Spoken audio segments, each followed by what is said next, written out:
वाहन चालकांसाठी करण्यात आलेला जाचक कायदा रद्द करण्याबाबत अक्कलकोट तालुका चालक एकता संघाच्या वतीने अक्कलकोट तहसीलदार यांना निवेदन सादर।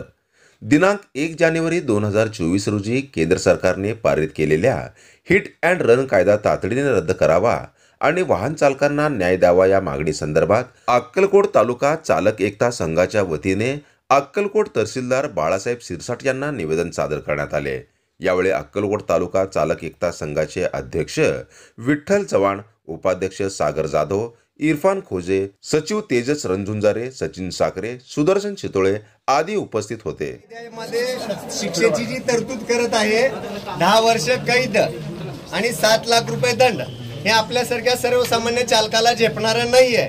त्याचा निषेध म्हणून इथे आपण आज निवेदन दिले। रस्ता रोकोचं आंदोलन करण्याचा उल्लेख पूर्वकल्पना आपण तहसीलदार साहेबांना दिलेली आहे।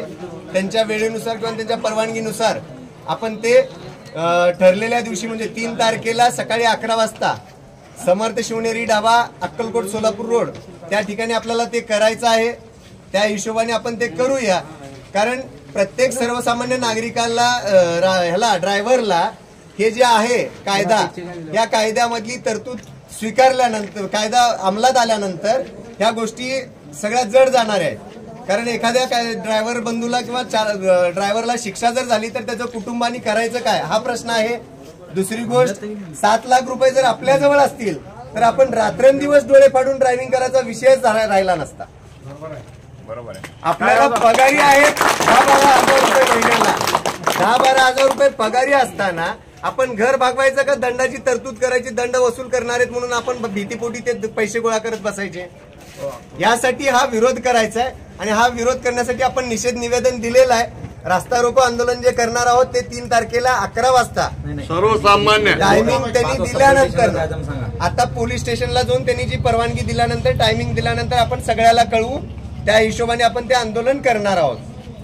सर्वसामान्य ऊस वाहतूक ट्रॅक्टर सगळं जण यावं, टमटम ट्रॅक्टर ऊस वाहतूक मोटरसायकल पासून सगळ्यांना तो कायदा लागू आहे। त्यामुळे सगळ्यांनी उपस्थित राहायचं आणि सगळ्यात महत्वाची गोष्ट, हे आंदोलन आपण ड्रायव्हरच्या भल्यासाठी करतोय। कुठल्याही ड्रायव्हरला किंवा कुठल्याही नागरिकाला त्रास न होता शांततेत आणि समंजसपणानं करायचं आहे। गोंधळ करायची नाही, तोडफोड करायची नाही, काही करायचं नाही। जे लाक्षणिक आंदोलन आपल्याला 1 तास 2 तास करायचं आहे ते लाक्षणिक आंदोलन करायचं। निवेदन आज जसं दिलं तसं तिथं त्यांना निवेदन द्यायचं आणि आपण परत आपल्या आंदोलनाची सांगता करायची। ह्या पद्धतीने हे करायचं आहे। आता जे निवेदन दिलेलं तहसीलदार साहेबांना, माननीय तहसीलदार साहेबांना, त्या निवेदनानुसार त्यांनी आपल्याला तारीख वेळ दिल्यानंतर ती सगळ्या ड्रायव्हर बंधूंना आपण कल्पना देऊन ते तारीख वेळ कळवू आणि त्या हिशोबाने आपण आंदोलनाची पुढची दिशा ठरवूया।